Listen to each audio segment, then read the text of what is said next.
I want to see it now. It's so weird to say. It's great that they get up for Sacramento. They always get up for the big games. Now I need to see it against the Wizards, the Pacers, and the Spurs.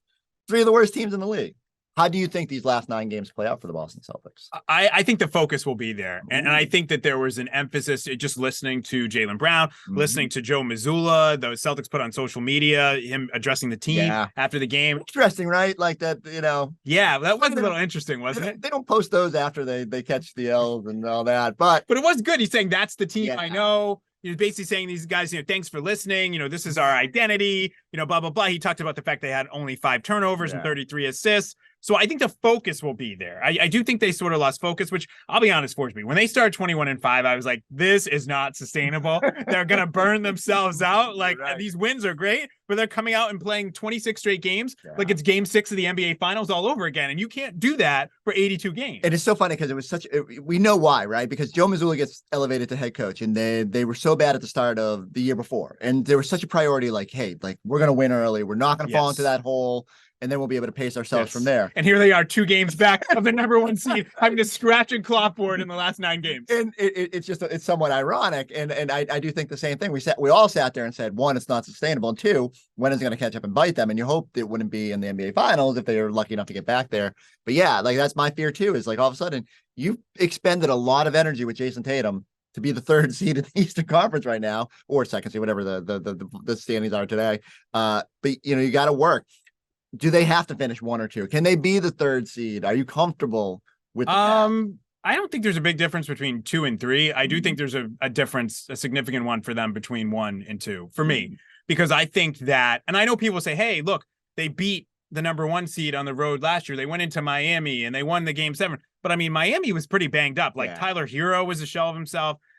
Kyle Lowry wasn't right. Jimmy Butler played, but he was hurt. And if Jimmy Butler hits that 3, it's maybe a whole different situation. So I can't look at that and say like, oh, I definitely feel good about them playing a number 1 seeded Milwaukee team in a game 7 on Milwaukee's floor at Fiserv Forum and walking away with that. Do I think they're capable? I think they are capable. But would I feel a lot better about it if I knew that game were in Boston? I absolutely would. So I do think the number 1 seed is something worth going after. And I wrote this in my column, like, I kind of can't believe we're having this conversation, because back in the fall, it's like the number 1 seed was a fait accompli. And now it's like, oh, are they going to get this or not? Yeah, it is really wild that, I mean, and I think that's part of the reason that we all, even when they were playing badly, they were still so far ahead. I think it was January 21st. They were still 4.5 games up on the Bucks, 5.5 on the 76ers. They had the best record in basketball. And you're just like, oh, they're going to kind of waltz to the finish line. Then the Bucks decided to win 16 straight. The Sixers rip off 8 wins, and all of a sudden you're like, oh, things got a little difficult. The reason I think home court is advantage is just what you laid out. Like Grant Williams isn't making 7 threes in Fiserv Forum. So, it's that simple. How does the season end? Do they win it? Oh man, what do they do? You're really putting me on I the know. spot. You can hedge too. You can be like, well, if this happens, then maybe they have a chance. I think here's what I'll say: if they get out of the East, they're going to win the title. Okay. For me, it's about getting out. I would be surprised if they made it back to the finals and didn't win it.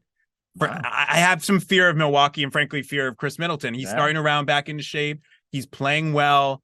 My one question on Milwaukee is, even with Middleton playing well, when they play the Celtics, does Milwaukee have enough firepower? Can they score? Can they generate enough points to keep up with the Celtics? And that's where I sort of feel like the difference in that series could be. I'll go back to this. Every time the Celtics and Milwaukee play, the team with home court wins the series. Like, going back to what, 2018, every team in that series, every team that was the home team won that series. Obviously it was a little different to Kyrie. I was going to say 2009. Celtics got the first one. that was a little different. But like last year's series, awesome performance in game 6 by the Celtics, but having game 7 on their home court. And so that's what I'm worried about the most, is who has home court in that series.